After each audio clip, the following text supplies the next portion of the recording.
Punong-puno ang perya ng mga taong nais maglibang. Buwan ito ng Enero at malamig ang simoy ng hangin. Ang mga musika at ilaw ng mga parol ay nagpapasigla sa bawat isa. May mahahabang hanay ng mga tindahan. Sa gitna ng lahat ng ito, ang mga kawani, kawal, bayle at estudyante ay salu-salubong. Halos magkatulakan at nagkakatapakan. Paglibhasay nagkakatawanan. Maririnig ang tabi-tabi ng mga kotsero. Magkakasama sina Padre Camora, Padre Salve at Benzaib.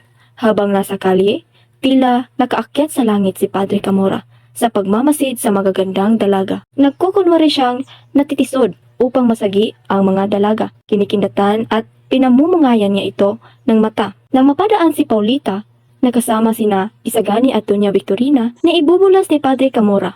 Ang ganda. Napakaganda. Ang nobyo niya ay ang kalagalit kong estudyante. Pasalamat siya't hindi naging taga roon sa bayan ko. Nasaan si Simon? Dapat bilhin iyan ni Simon. Putres, na baka kuripot ng Amerikanong yan. Natakot na pagbayarin natin siya sa pagpasok sa tanghalan ni Mr. Leds. Nangangamba na baka magipit siya. Nauhula na matutuklasan ang lihim ng kanyang kababyang si Mr. Leeds. Kaya nagmamaang-maangan.